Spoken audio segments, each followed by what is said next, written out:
Hello viewers, Urdu मज़ाक episode number 27 part 2। मुझे तुम्हारी प्रोटेक्शन नहीं चाहिए एडम। लैला ना चाहते हुए भी अपना लहजा बुलंद कर गई थी। मैं जानती हूँ आज नहीं तो कल मैं मरी जाऊँगी। किसी राह चलती कॉल गर्ल की हैसियत क्या होती है। यहाँ आने की वजह से कभी भी कोई भी मुझे तुम्हारे साथ जोड़कर हमेशा के लिए ख़त्म कर देगा। लैला एक एक लफ्ज़ सोच समझ कर बोल रही थी, क्योंकि इसे एक तरफ तो अपना हिजाब भी कायम रखना था और दूसरी तरफ इन सवालों के जवाब भी लेने थे। क्या चाहती हो तुम लैला? एक कॉल गर्ल अपने ख़रीदार से क्या चाहती है एडम? वो सवालिया अंदाज में मुखातिब हुई थी। कीमत, सिर्फ अपनी कीमत।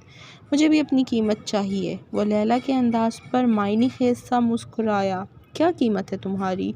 2 टके की बाज़ारी औरत जो चंद पैसों के लिए किसी के साथ भी चली जाती है, वो भला अपनी कीमत क्या लगाएगी? मुझे तुमसे जानना है कि तुम्हारे हुब की क्या कीमत थी। वो अपने असाब काबू में रखे संजीदगी से बोल रही थी, मगर इसका ये अंदाज़ देखकर एडम ज़ेरे लब मुस्कुरा गया था। तुम बहुत शातिर औरत हो लैला, वो मायने खेज अंदाज से बोला, जो लैला की धड़कन तेज़ करने को काफ़ी था। इस चीज़ की कीमत मांग रही हो जो है मोल हो? तो क्या बेमोल चीज़ों को पामाल किया जाता है? अगर जान की ईमान पाओ तो क्या मैं पूछ सकती हूँ कि तुमने अपनी हदों को पार क्यों किया था? क्योंकि तुम यही चाहती थी लैला। और तुम? मैं तो एक बाज़ात कॉल गर्ल हूँ, कभी भी बहक सकती हूँ, मगर तुम तो जिस्मों के ख़रीदार नहीं थे ना। तुम तो सिर्फ हुब के ख़रीदार थे। तुम्हारे पास तो बेशुमार कॉल गर्ल्स आती हैं, जिनको तुम कभी पहली मुलाकात पर बहका देते थे और कभी पूल में उतार कर। फिर तुमने मेरे साथ ऐसा क्यों किया? एक बिस्तर में होने का फ़ायदा उठाकर मुझसे मेरा हाफ़ज़ा छीनने की कोशिश क्यों की?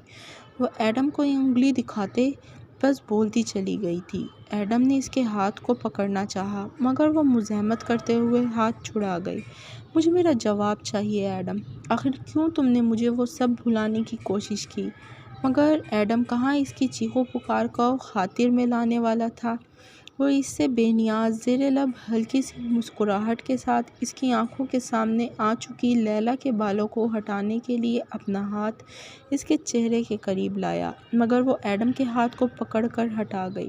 मुझे मेरे सवालों का जवाब चाहिए, इससे पहले मैं तुम्हें छूने भी नहीं दूंगी।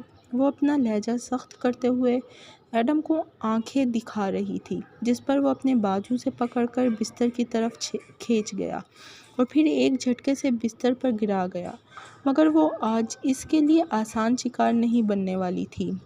वो अपने वजूद की सारी ताकत जमा करके मुज़ाहमत करने लगी, मगर एडम बजाय इसकी मुज़ाहमत को कुचलने के इसे मुज़ाहमत कर दे रहा था।